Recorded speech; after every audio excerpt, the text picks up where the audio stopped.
Oh, Oh, oh, shit. shit! The hell are you doing? Fuck is up, bruh? What the fuck are you doing, bruh? I'm I'm giddy. Oh, are you I now? I am seeing some baseball shit on Twitter and on TV. I'm seeing Shohei taking batting practice. I'm seeing videos of like I don't know why it's all Dodger related, but it's like Ooh. Yoshi Yamamoto like His talking bullpen to session was fantastic. I'm seeing see-through pants. It's getting me all hard and riled up. Great. Baseball's back, dude. I feel it. Spring training is here, man. There's Yes, just a it different is. vibe. I feel like the sun hits different when baseball season's back. Yes, it Like is. Dodgers like and the Padres rain played the stops. first game today. Oh, yeah. Clear blue skies. Absolutely. No more gloom and doom. It's like it's just the skies part, and we have baseball season upon us. I love it. You'll see that I'm in my Coliseum tee, courtesy of I think this Ooh. is Oaklandish. But you'll also notice that it's pretty fucking wrinkled, and that I just shows you how often I wear my A shit now. that is correct. I don't really wear A's gear anymore. Last week we talked about some jerseys, and we talked about our Army Navy jersey exchange, and I was going to see if I could find the long sleeve dress Glenn Davis Heisman jersey, and Go you know what? on. I found it. Oh, oh shit! Look at the fucking Look at numbers. the tiny number. Look how tall this thing is. Oh, it goes on forever. Oh, that is absolutely terrible. But again, what we talked about last week was authenticity. Look This at how is authentic this is. the Is this true school authentic Adidas. Adidas? Holy Adidas. shit! I love Adidas. Who would have known they make throwback football jerseys The for Army? 1946 Glenn Davis Heisman jersey, long sleeves. Dun dun dun dun. Boom, boom, boom. One day we should do a top countdown of like football themes or like Oh, yeah. CBS, ABC, NBC. CBS's SEC one was just an all-timer. But Just I 'cause heard you we know- may have other countdowns in store, so we could file that one away. Absolutely. Today, this was basically the only football news, was me wearing a 1948 Glenn Davis Heisman jersey. You've never looked better, by the way. This, Thank also, I can't get over the tiny number, man. Oh my god! And and the thing is, it's not a 12 or it's not a 10 or like 25. It's 41. Like, 41 who the fuck is 41? running backs. The number of 41 is like Eric Johnson for the Raiders blocking a punt in the '03 Super Bowl versus the Bucks. Like some special teamer. That's 41. Or Ian Johnson, the Boise State running back. Was he 41? He was 41, I believe. Lorenzo Neal, the fullback for the Chargers all those years, I believe he was 41. Well, I'm glad you found it. I didn't know you still had that jersey. I should have worn Oh, my yeah. Staubach. I'm going to have to put that in the rotation. Yeah, you don't get But, rid of something this nice. It's got tags on it. Well, nowadays they call that a Snuggie. Yes. That is stand up again? That's a fucking Snuggie. Oh my god. That might be the greatest gift I've ever gifted. Yeah, you can't get rid of something like that. Now, you would probably have permission to get rid of it if it wasn't authentic as fuck, but that is Correct. authentic. If it was screen printed, I would have never have even kept it. It's definitely I would not have thrown it out see-through. as soon as you gave it to me. No, you could get an x-ray in that thing and you wouldn't get any cancer. It is thick wool. Well, back then, leather helmets and thick wool Snuggies is what they played in. This jersey is easily 7.5 pounds. Oh my god. But I was in the baseball mood, and Yes. I threw on the Coliseum tee. This got to be like top 3 all-time t-shirts of mine. Oh, absolutely. It's got like that old school look, but it's got the coolest fucking picture of the Coliseum, man. Woo. Look at that. It's the old school Coliseum, too. Yeah, pre-Mount Davis. Mm-hmm. So that kind of leads me into like our topic of discussion today, which is basically the basis around this podcast was us talking about A's, and we'll eventually get into the super sad part about them leaving us and the pain they've put us through. But I really wanted to talk about how our fandom started, where it all began for us with being Oakland A's fans, and some experiences that we've had. And I'd love to finish it off with a top 5, your top 5 favorite A's players of all time. Not the best A's players of all time, your favorite A's players of all time. Right. Yeah, and there's a good distinction there between favorites and good. So yeah, that'll be fun to touch on. But yeah, I like going with the good. There's so much bad to talk about. So much bad, and we have plenty of time this year to talk about the bad. Let's talk about some good stuff. Yeah, let's be posy today. Hot posy. Yes, start of spring training. We're excited about baseball. Let's stay positive. Because this is usually the time where, if you were a normal fan, if you had a normal franchise that you root for, you get excited for your team. Yes. You're looking at your off-season additions and your new starting pitchers, and man, we got a squad. This is the year. This team could be sneaky. And before I get too down on ourselves, I'm keeping it positive. Correct. Speaking of the last pod, I have an update that I'm aware of here. Yeah. My computer fan was trying to take off like an airliner last episode. I received a few comments about that. Yeah, so we're doing our best here to fix that. I realize that my laptop is just fighting for its life to be able to do what I want it to do. So we're gonna see. We're gonna be A/B testing. This is the B part of the testing, and then we'll go from there. So hopefully this week it's a little bit better. But I want to apologize to all of the Card Attendant Confessions loyal listeners out there who had to put up with. Thanks, Mom. My large, loud computer fan for 45 minutes last week. Whoopsies. So my earliest memory of Oakland A's baseball goes back to 1997. That was the first memory I have of going to a game. It was with my dad, my sister, and the two neighbor kids, Andy and Danny. We all piled in the back of my dad's Toyota truck. Andy and Danny. What typical neighborhood kid names? Andy and Danny. Andy, Danny, Danielle, and Bubba all get in the back of my dad's Toyota pickup truck with the camper shell on it. Hold on. You got to clear up who Bubba is. Oh. Yep. You just skipped right over that. Like, we know. Bubba is, unfortunately, me. Bubba Brewski. Great. How'd that start? Your mom just started calling you that one day, or? So, yeah, it started with my mother. I was a pretty hefty baby. So Chonk. It was Chonk, and anytime there's a hefty baby, you're just guaranteed to be called Bubba, and it has stuck to this day. So back to my first A's experience. Go on. Yeah, I remember piling in the back of my dad's Toyota truck that had the camper shell on it, and I remember there was a giveaway that day, and it was the A's team T-shirt, and they had like cartoon character versions of the team, and on the back had the list of all the players and the names. So some of the names that come to mind are Mark McGuire before he was traded, Jose Canseco, eventual Rookie of the Year Ben Grieve. I have that name just stuck in my head just from seeing it on the T-shirt.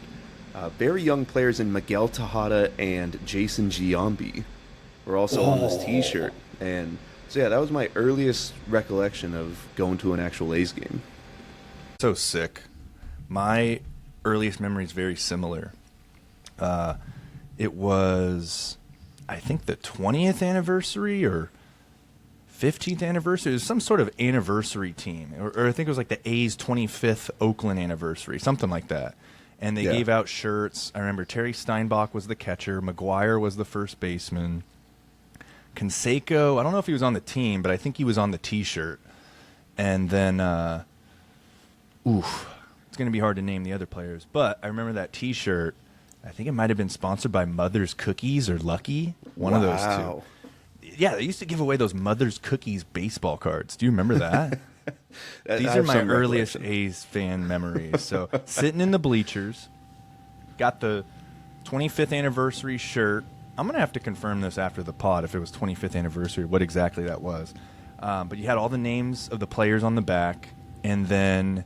That'd be about 1993, 1994 for 25th anniversary. They got here in 68. You should look this up. You should do some research, stat boy. Oh, sorry about that. And the Mother's Cookie trading cards. I think we had Scott Brocious at like third base.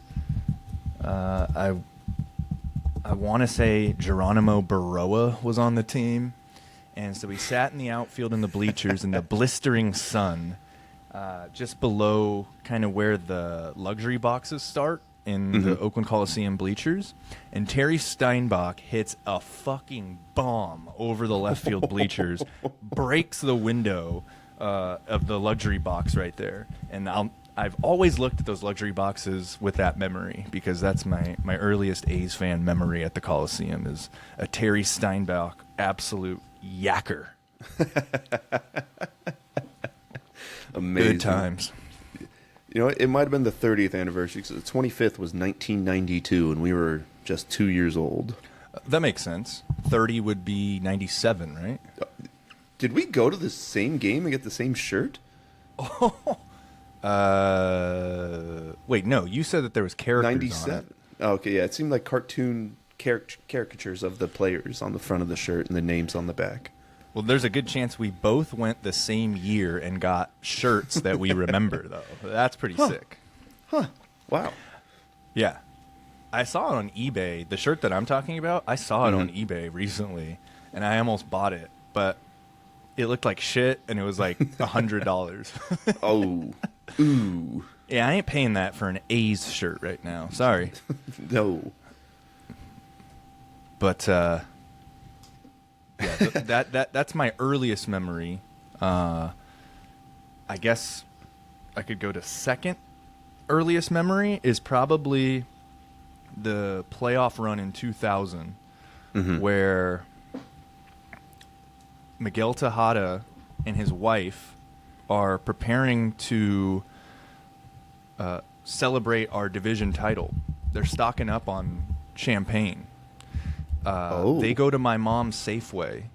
She worked overnights, and they go to my mom's Safeway, and my mom had just bought like 8 playoff tickets for the divisional series, and Tejada and his wife. This could be a totally false story, but this is what my mom told me, so it's fact. Oh, absolutely. They Mom's go in always there. right. They're buying a bunch of champagne, and my mom, I guess, knew that was Miguel Tejada. She got him to sign each of the playoff tickets with a Sharpie, and then so we not only show up to the game with the playoff tickets and ready to, but we had the signatures already on them, so that was really fucking cool, and we still have those tickets.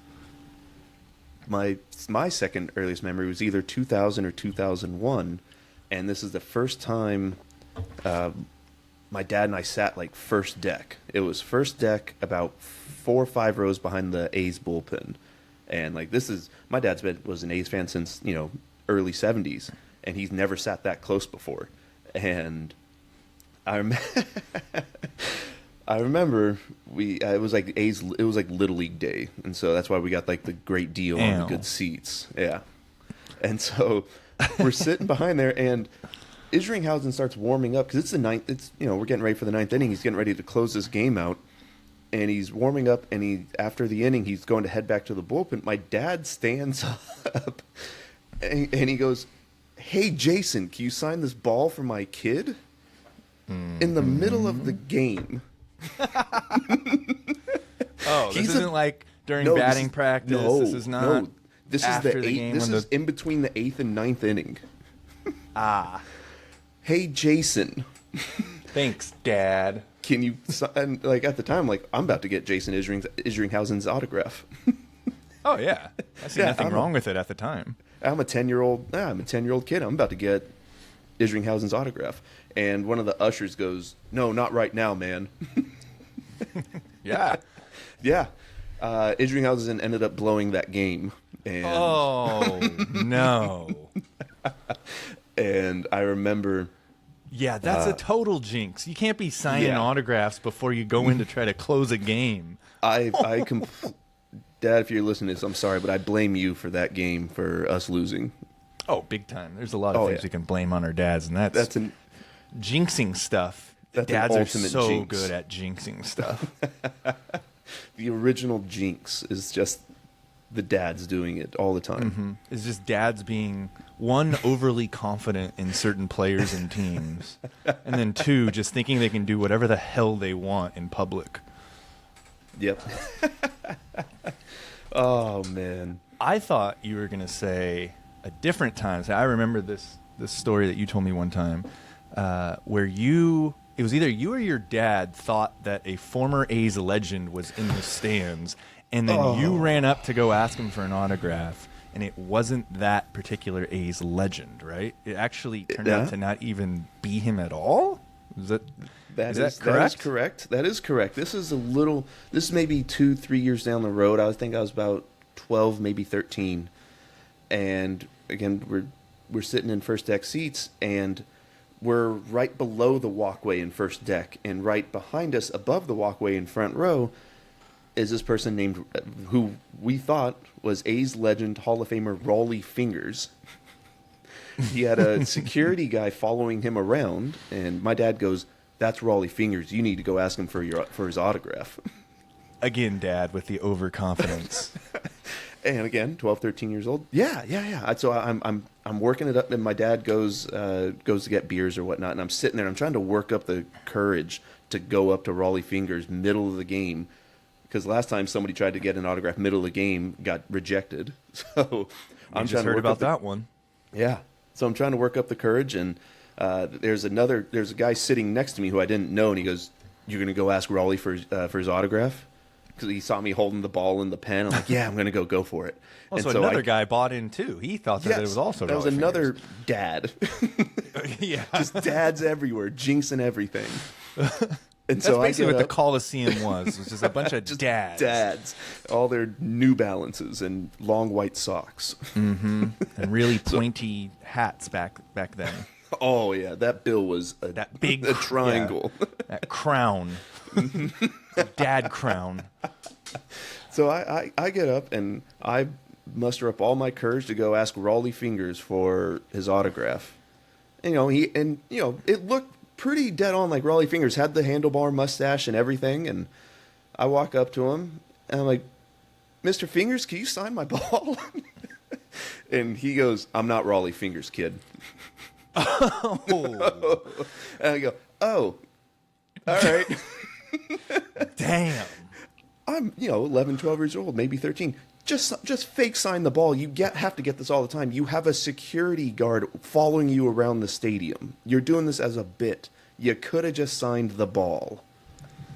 So do you think that was Rollie Fingers, or do you think it was a guy impersonating Rollie Fingers? For a very long time, I thought it was Rollie Fingers, but looking back now, I'm fairly positive it was a guy impersonating Rollie Fingers. A guy who hired a guy to act like a security guard for Rollie Fingers? No. The security guard was actually like an A's usher security. Oh, and this guy So, hangs around the usher to make it look like he has security with him? Or like he just gets pestered all the time by everybody thinking he's Rollie Fingers. I think... Does this guy still go to games? Like, Yeah, as I don't know recent about as... recently, but as recent, Dude, I think, like when I we think used I know to who go. you're talking about. Like, Yeah. he has the mustache, and he kind of Yes. does look like Rollie Fingers. If you need to know anything about Rollie Fingers, is he has the handlebar, curly, old-timey boxer mustache. Right. Still rocking it. And I can't say that I've ever heard any, like, public negative stories about Rollie Fingers, so him turning you down as a kid would be pretty... I was devastated. I hated Rollie Fingers for so long for just not signing the ball. Even if it was the fake guy, I was still mad at Rollie for so long. Man. Well, it probably played into why I didn't choose to be Rollie Fingers as one of the Hall of Fame racers. I had to be Eck, man. Eck was just the man, though. Like, Rick, fill in the people. What do you mean choosing which big head? yeah, I guess this is the first... I guess I haven't mentioned that. From 2016 to 2020, yours truly was the Dennis Eckersley Hall of Fame racer at the Coliseum. So if you've been to the Coliseum, taking a picture with the Eck, rubbed his ball chin, maybe pinched my dirty pants, that was me. And those stories, I mean, some of those I got to keep down there under Mount Davis, but I mean, everything from like old ladies in the East Side Club pinching my butt to like sprinting against Darren O'Day up the little up the incline ramp in center, right? up the ramp, yeah, behind center field. You know, they have the like green gate that pops open so they can bring out like the batting cage and everything else. Yeah, there's a ramp that goes up from basically like ground level to the parking lot level, and we were dicking around back there one day with the Orioles bullpen pitchers. Mm-hmm. I think it was Darren O'Day. And he's like, hey, I'll race you right now. And I'm like, oh, my God, here you go, picking on me. Other mascots would probably, like, brush it off because they don't want to get embarrassed. But I'm like, dude, I could probably beat him. Like, let's see. And he did beat me, but I'm also carrying, like, a 50-pound head, like, strapped around my back, trying to run on an incline in worn-out sneakers that I've used all year. But, yeah, certain stories like that, just the best times. Like, meeting... I think Dallas Braden raced against us one time. Mm-hmm. Eric Burns definitely raced against us in the Hall of Fame race. He kind of cheated, but I'm not going to go too deep into that. But the memories, I could talk about it forever. But yeah, yours truly was in that Eck costume. I wasn't the first one to be Eck, though. I will point that out. There was somebody else before me. And if you're a diehard A's fan, you probably know who it is. But yeah, I was probably, I think it was 2016 to 2020. Whenever the pandemic hit, we weren't coming back. They didn't even bring us back, actually, after that. So I have a story of you being big head Eck at one of the games. I went to a game with one of our old friends, Derek Bialis, and we're sitting there, we're watching a game, and you know whatever inning you guys do the race comes around, and I'm like, hey, I bet you a beer that Eckersley wins this one.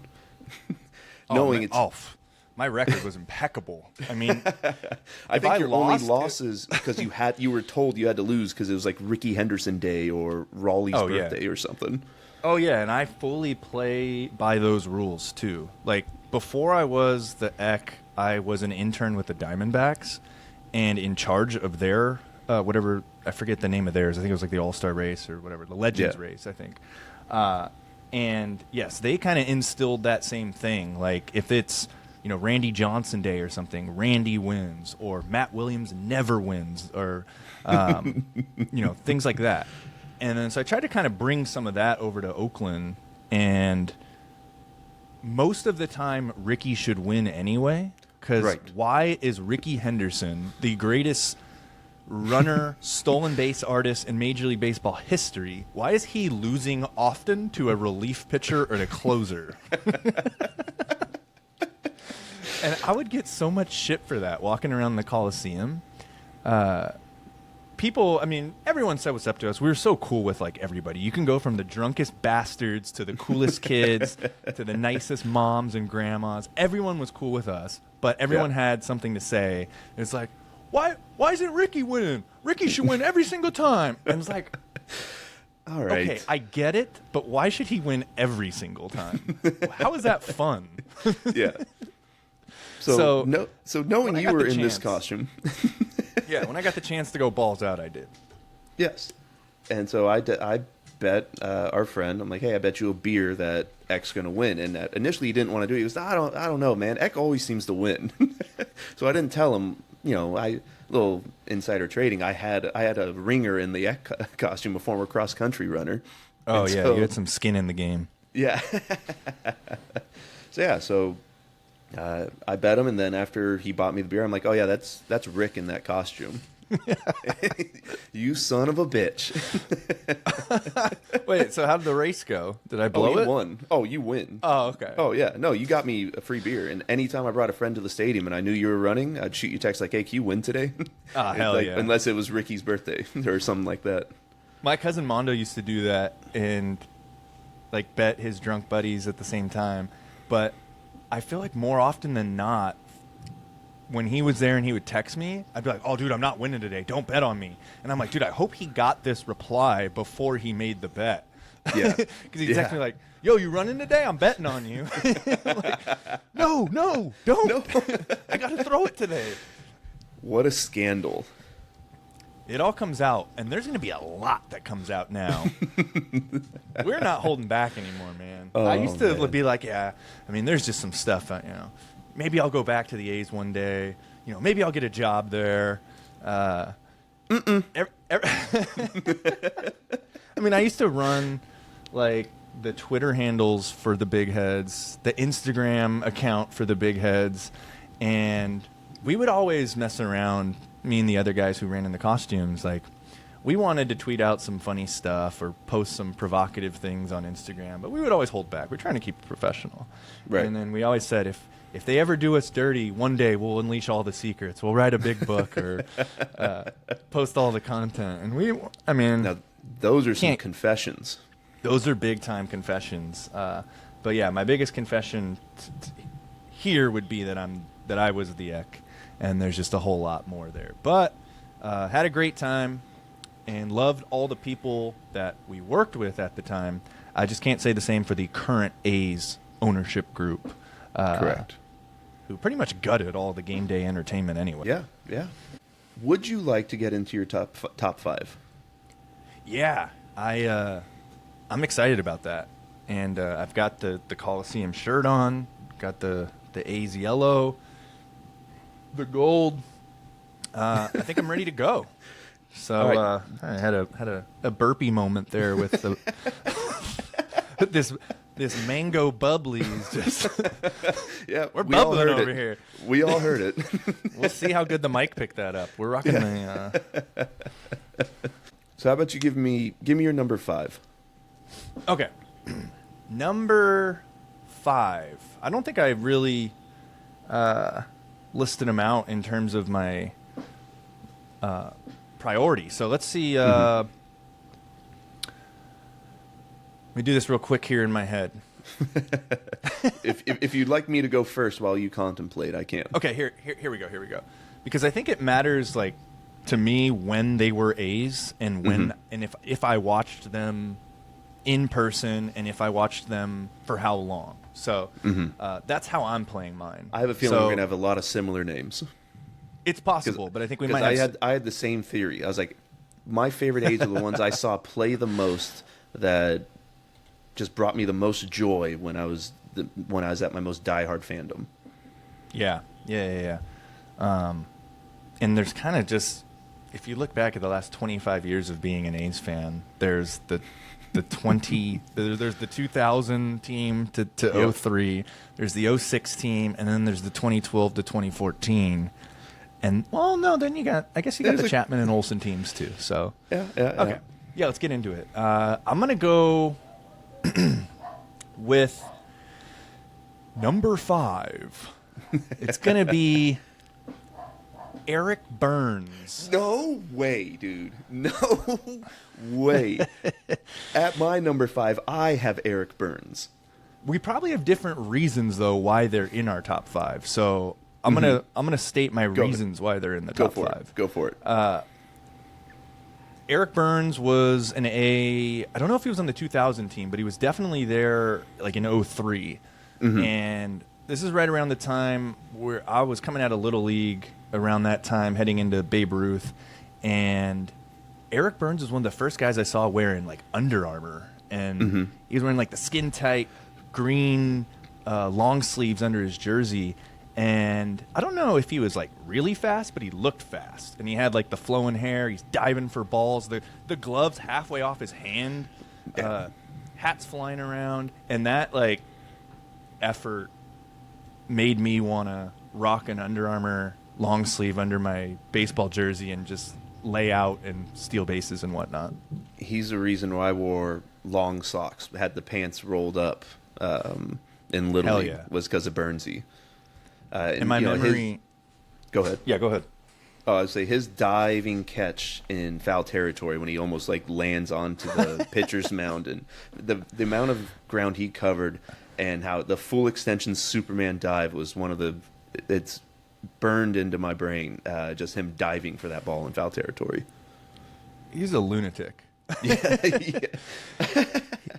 Another reason I have him on number 5 is I have a photo with him from FanFest in like 2003.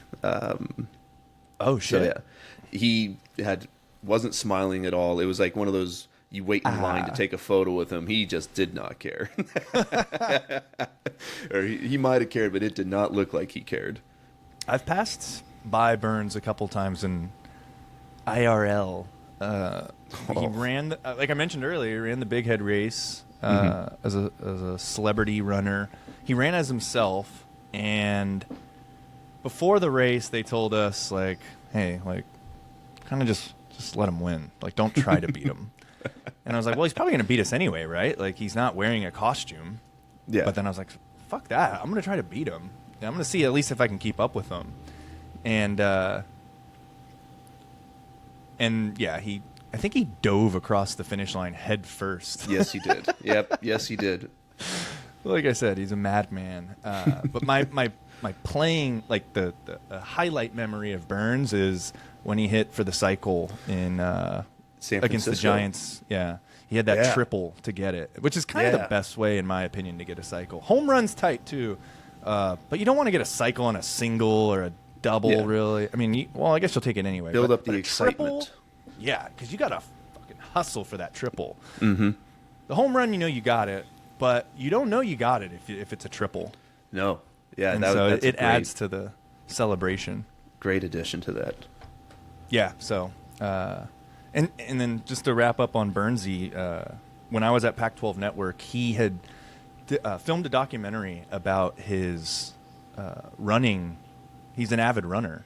Yes. And he does like endurance, Ironman, ultra marathons. It's like a 100-mile race called Western States, and he recorded like his whole like training and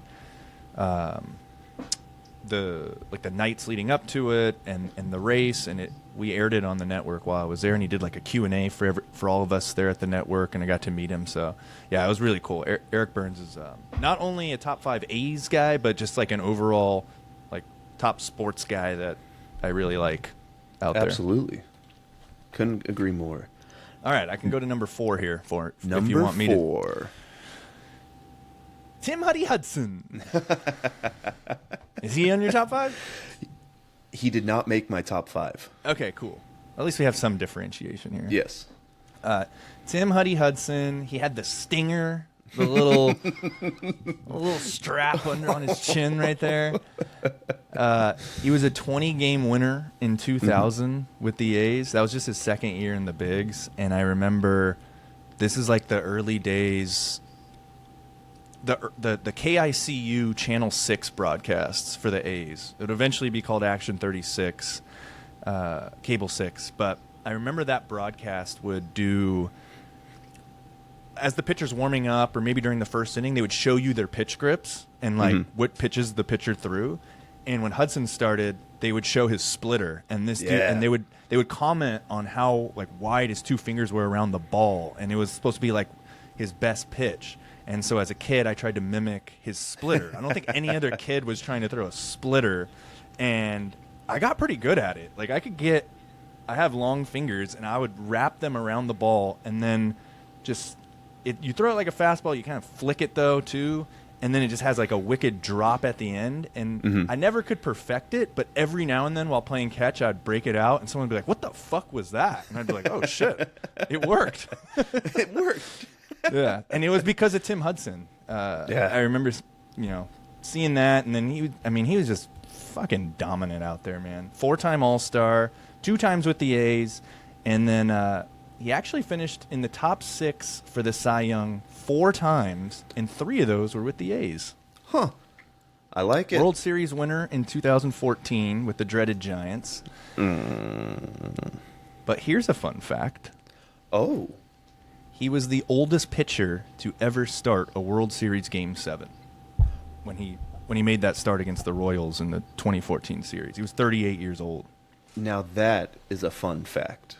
I don't know if that record is still holding. I feel like it might, but yeah. Not bad. Tim Huddy Hudson. All right, my number 4 is a player from a little bit more recent, still well over a decade actually, Mr. Yoenis Cespedes. That is a great pick. Just changed the franchise when he got here. There was no hope for that team, and even we couldn't believe when he signed in 2012 that 4-year, $36 million deal. I'm like, the A's don't do this. What?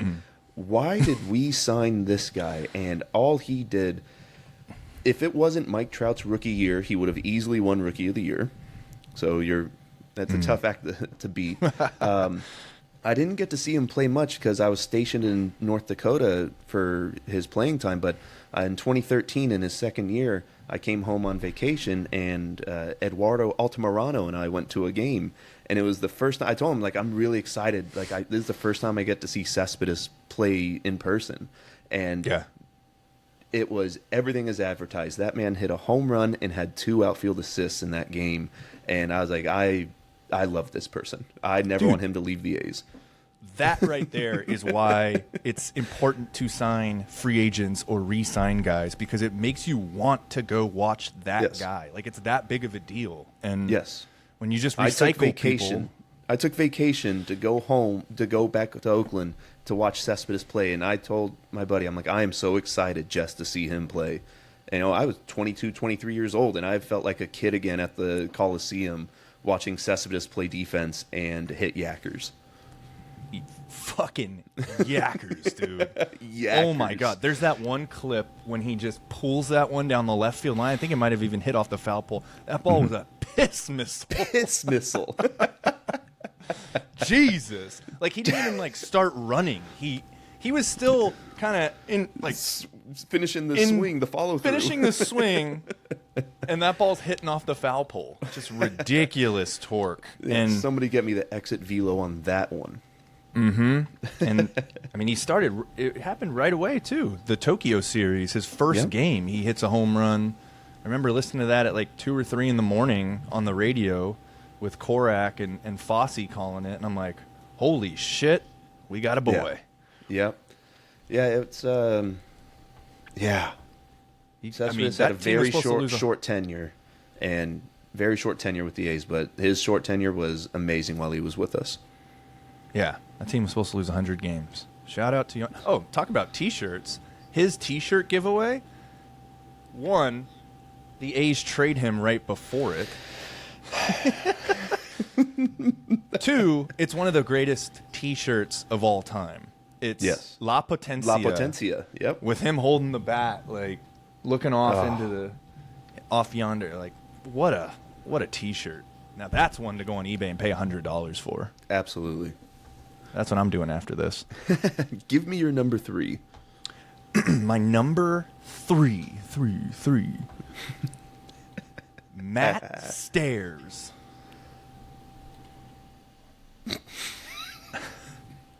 All right, these are your favorite players. All right.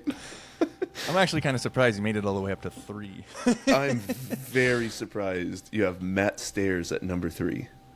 So as a kid, we're talking about early A's memories, like things he was definitely on the field talking like 97, 98 maybe. Yeah, he was there.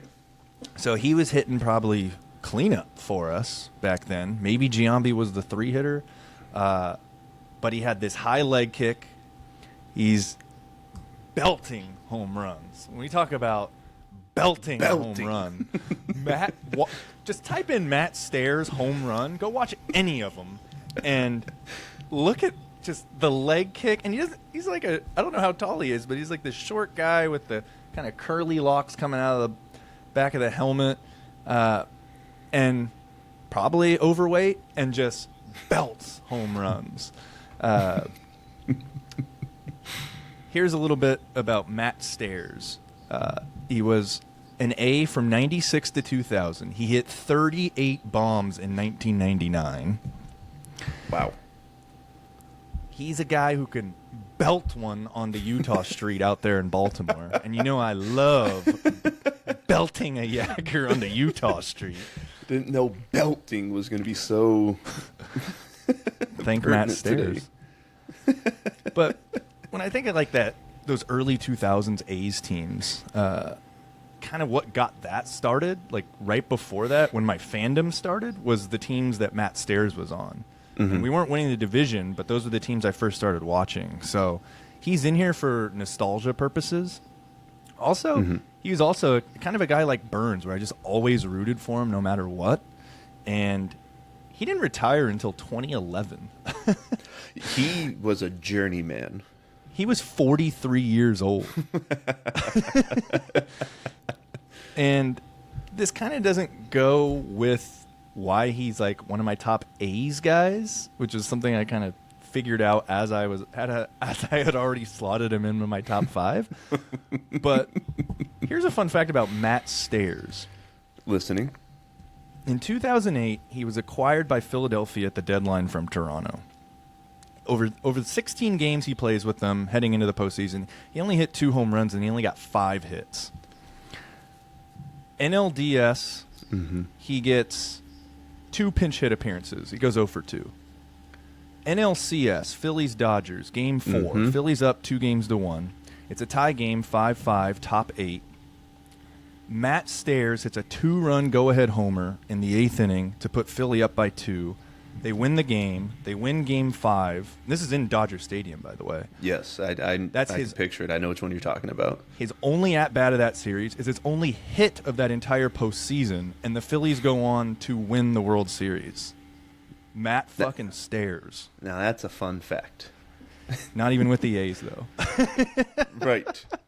So, back to our favorite A's list. That'd be a hell of a MLB The Show legend card, though. Like a throwback card. That'd be sick. Diamond postseason card. So maybe I move Stairs to like 5. I'll allow it. Okay, thank you. Whoopsies. That would have been a fun number 5. Your number 3 all-time favorite athletic. That's nostalgia purposes, Paul. All right. Also, I had like the Ken Griffey Major League Baseball video game on Game Boy, and my lineup was Scott Brocious, Mark McGwire, and Matt Stairs, and then maybe Canseco. Those were like my best hitters. So I played with him in video games too. So there's reason. Speaking behind of my madness. There's a method to that madness. Yeah. On to my number 3. Let's hear it. This person has brought us so much joy over the years. I think he spent from 1997 to 2003 in Oakland. Give me Miguel Tejada. Oh, Miggy Magic? Miggy Magic is my number 3 favorite A's of all time. You have the 2002 MVP season. Another future top 5 I'm going to want to discuss as our favorite in-person A's games, and Miggy Magic is the reason he'll make multiple appearances on that list between the walk-offs during the streak. Speaking of players in video games, on the cover of MVP Baseball 2003, shared it with Randy Johnson. Just accelerated us in our baseball video game playing days.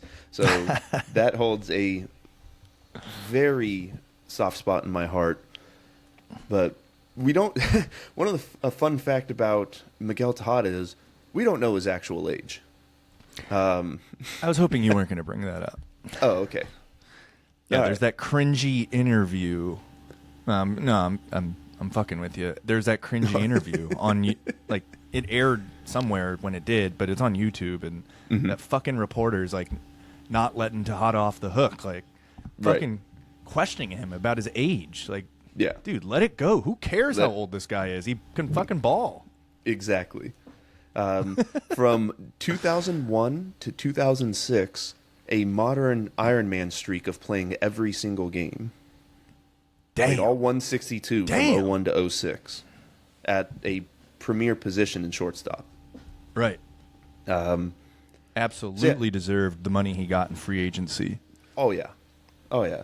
So, love Miguel Tejada. Brought me so much joy when I was younger. So, shout out Miggy Magic. To win game 18 in the streak, the 20-game streak, he hit the walk-off against Eddie Guardado. My dad and I were at that game. I'll take a deeper dive into that one, but my dad was at that game with me, and that was one of 2 times I've seen my dad jump up and down and scream with pure joy. Seeing my dad look like a little kid at a ball game. Now that was a sight. I saw that one other time at a baseball game, and one of those was game 18 in a row, Miguel Tejada's walk-off. I've never seen my dad act like that before. Those are different. Those moments are different. Those are different. When you see your dad act like a kid, or like, actually happy, it's like, whoa, what the hell got into you, dude? Whoa, why are you? You're really jumping and celebrating and like screaming. I've never seen this before. Remember that clip in Family Guy where Peter's like talking about the first time he farted, and he's just like sitting in his room by himself, and he goes, "What the hell was that?" That's me when my dad like would like jump for joy. What the hell was that? But amazing. That's from Miggy Magic, dude. He delivered the moments, man. Yes, he did. Game 19, the day right after the walk-off on 18, he fucking hits a piss. Talk about a piss missile. Go back and look at the walk-off on game 19. He hits a fucking piss missile up to the center middle, field. Yeah, into the Coliseum in September when it had the Raiders football field still on the outfield. He hits it into that, and there's like into no man's land. It was so sick, dude. Miggy Magic was a force to be reckoned with, man. He was so popular, and it's a shame that he doesn't kind of get the acclaim anymore. I feel like he's left out of a lot of conversations because, one, they tried to, I don't know, different reasons, but he stuck around for a while. He played like 16 seasons, and he was actually number 1 on my list. So, yes, Miggy Magic. So I'm going to have to follow up with a hitter on this next one, since this is my last one, actually. I've already said There's that's number now. 2. No, because I had your number 3 was Stairs at 5. and Miggy's at 1. No. Yeah, Stairs at 5. Sorry. No. It's 5, yes. Yes. So Stairs is 5. I want to redo mine. Stairs at 5. Stairs at Burnsy 5. at 4. Huddy at 3. Yep. Miggy at 1. So now I'll give you my number 2 Oakland Athletic of all time. Let's hear it. Ricky Henderson. Very nice. Very nice. I left Ricky off my top 5 only because I didn't really see Ricky play in person. Yeah. I was just a little too young. Right. And there's so many other guys who could be slotted in here because we saw them play in person. Exactly. I have seen Ricky play in person because he was on the A's 98 team. But, I mean, I was only 8 years old. But so much of me wanting to be a baseball player, the way that I wanted to play the game, the way I went about it, watching baseball on TV, things my dad told me, was because of Ricky Henderson. Number 1, speed. I always wanted to be fast. I always wanted to, steal bases. If I wasn't going to get a hit, I can draw a walk and and then I can fuck with the pitcher and, steal second, steal third. Fuck it, steal home. Ricky transcended the game, and the game is so different nowadays. It's getting a little bit more back to where stealing bases is a part of the strategy. For a long time, though, it wasn't. Ruiz. Shout out Ruiz. Right, we like him. So Ricky, I want to give him the credit where credit is due. He was an athletic 4 different times because he's from Oakland. Yes, he is. He wanted to play in Oakland and did it 4 times. He was a rookie in 79. He played with the A's till 84. Then he was an A again from 89 to 93. Then an A again from 94 to 95. And then he played the 98 season with the A's as well. He was a 6-time All-Star with the A's. I don't know. There's a short list of guys on the A's who have made 6 All-Stars. 10 times overall. But I love the stats of... I'm not going to get too deep into the Ricky Henderson stats because you can go on for days. Right. But 1,406 stolen bases is redonkulous. Redonkulous. He played 25 seasons, but let's just, for the sake of this, say if you averaged 70 stolen bases a year for 20 years, that would still not be 1,406. And to put that into perspective, there's only been 5 guys since 99 who have stolen 70 bases. And Ricky, you would have to average 70 for 20 years to get what he got. It's so insane what he did.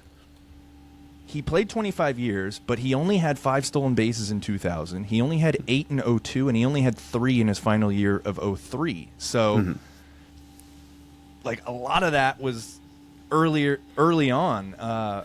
Shout out to some other guys. Acuna last year, who had 73. Yeah. A fucking amazing season by Ronald Acuna last year. And then just a couple of other guys who have hit that I uncovered in my research. Jacoby Ellsbury in Boston had 70 in 2009. Jose Reyes had 78 with the Mets in 07. Fucking insane. Scott Pasednik with the Brewers in 04 had 70. Huh. And then Tony Womack, I'm a Tony Womack guy, with Arizona in 99. He had 72. But I remember in 98 going to see the A's versus Giants at Candlestick Park because my aunt, who's a Giants fan, bought the tickets, so that's the game she chose. Of course, we would have chose Coliseum. But you're going to see Ricky and McGuire. Actually, no, McGuire probably was with the Cardinals by that time. But go play Barry Bonds like that. Those are baseball memories that are so hard to top for me, even though they happened at such a young age. I'll never forget that. And so I think I owe Ricky so much of my fandom because he kind of, if it wasn't for him, who knows, maybe I just would have been that much more of a Matt Stairs guy. Love the list. I love the list. We'll quickly get through my last 2. They're very well-known household A's names. At number 2, I have the lefty curveball, Barry Zito. Fucking amazing. Cy Young winner. That curveball just fell off the table. It's insane. Yes, it did. Greatest curveball of all time? I between him and Sandy Koufax, it's definitely up there. Fun facts, Barry Zito. I have a picture with him, my sister, and my dad at A's Fan Fest in the early 2000s. Looked very young. Another very fun fact, Barry Zito dated 2 different girls that lived on my street. Huh. Was one your sister? No, one was not my sister. Oh. One was more of a fling. Hey, Barry, are you coming to take my sister out again? One was just... No. He brings you a lollipop. Here you go, kid. Here you go, kid. Or a signed ball, actually, would be Thanks, more fitting. Mr. Zito. No. One was Here's kind your of just paycheck, Mr. Walker. Your sister worked at Wells Fargo and used to give We're going off paychecks on to tangents Langston here. Walker. Going off on tangents here. We'll save it. Raiders offensive lineman legend Langston Walker. I digress. All right. Yes, we digress. So yes, dated 2 different girls that lived on my street. You knew the girls, or yes, you just I saw knew him randomly? I knew the 2 neighbors. Those 2 neighbors were 2 houses apart. Yeah, Barry, you Barry. dirty dog. All right, that's it for Barry Zito. What a street. What a street. Yeah, what a street is right. Andy and Danny and Barry and Bubba. Shout out to your street growing up. Damn, dude. Oh, man. Some action. My number 1 favorite Oakland Athletic of all time. Give me number 3, third baseman, Eric Chavez. I did not have that. I would not have bet any money that he was in either of our top 5s. Really? Eric Chavez is in your top 5. He's your Not number only 1? my top 5, Eric Chavez is my number 1 favorite Athletic. I mean, the glove speaks for itself, but wow, do tell me more about Eric Chavez. Eric Chavi comes up in 1998. He wins his first Gold Glove, first of 6 consecutive Gold Gloves in 2001. He had 6 straight years of at least 20 home runs with the Oakland A's. That's impressive. Yes. Yeah, 6 straight years of at least 20 home runs from... I'm playing Gold Glove defense every fucking year. 3 straight years, 20 home runs, 6 straight Gold Gloves. Never made an All-Star game, which is just Damn. a shame. Damn. A shame. I got an autographed baseball from him when I saw him once at spring training, signed right on the sweet spot. My least favorite thing about Eric Chavez is if he faced a lefty pitcher. We all know the one pitch you had to throw to him, and you're going to get an Down instant and strikeout. away. Slider down and away, and it was going to be a strikeout from old Eric Chavez. But Looks like he's reaching, like using a Swiffer to get under the couch. Just just flailing at the low and away slider. But no, I was a big Eric Chavez guy. I took a photo with him at FanFest, and while they were like changing like the film or something, or they had like delays on the digital camera, we were talking for a little bit, and he goes, "Oh, do you play baseball?" I'm like, "Yeah, I do." And he goes, "Oh, what position?" And I play first base, but I told him third base just because I wanted to suck up to him. He goes, "Oh, that's right, the hot corner."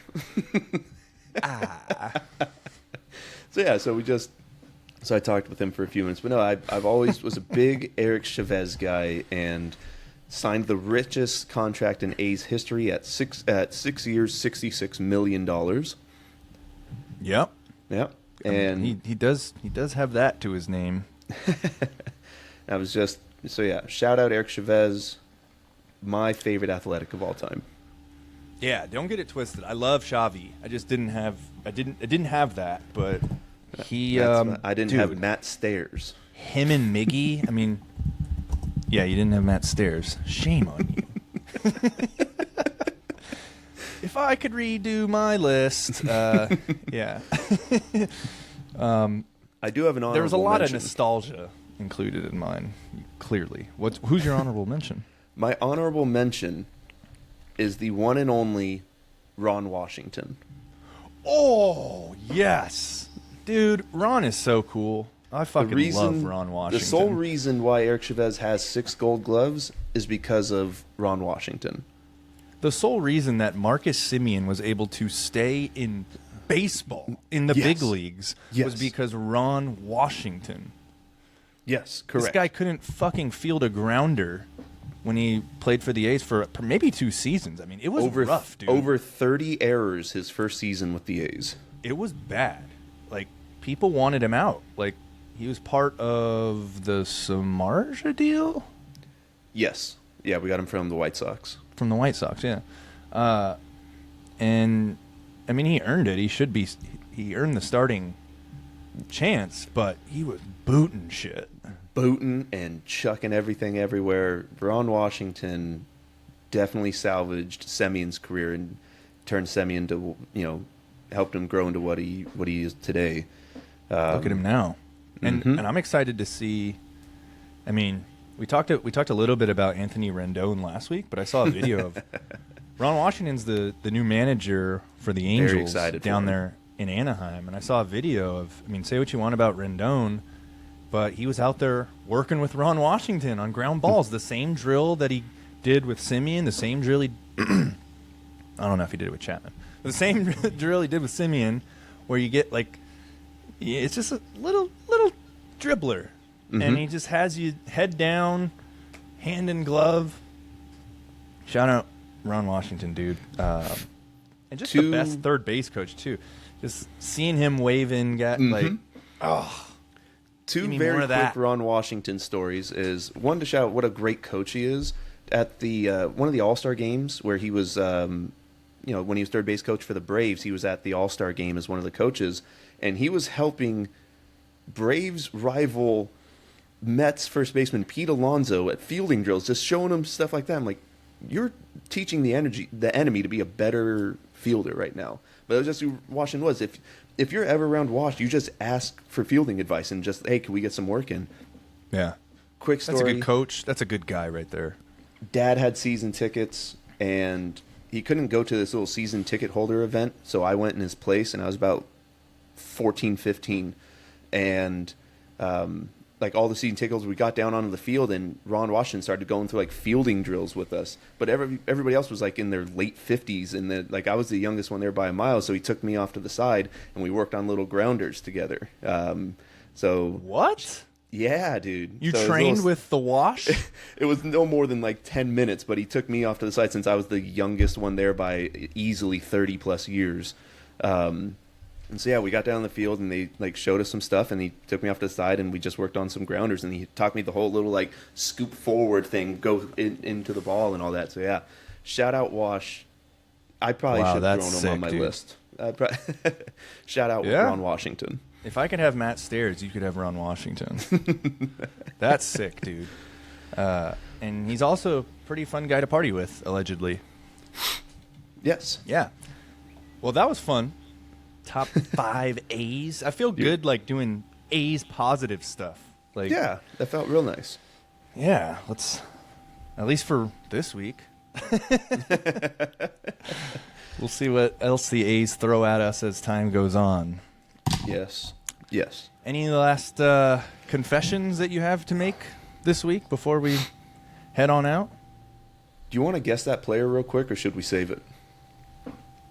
Yeah, let's guess a player. Rick, guess that random A's player. Okay, last week I think I just threw out a random name. Should I just do that again? Yep. Well, it wasn't last week, but I'm going to do it this week. Jay Payton. Ooh, that's a good one. I thought about using Jay Payton this week. That is incorrect. This is another pitcher. Last week I said Justin Ducher. I'm going to go with a little bit of a more well-known A's pitcher, Mark Mulder. Solid choice. I might have said him last week, too. This A's pitcher pitched from 2011 to 2013. Oof. All right, that's the back end of the start of our 2012 team. Did he pitch 2 seasons with that team, 2012 and 2013? Is it Bartolo Colon? It is not Bartolo Colon. This player played from 2001 to 2015, and he spent 2011, 2012, and 2013 with the Oakland Athletics. And he's a pitcher. Correct. I'm running out of ideas here.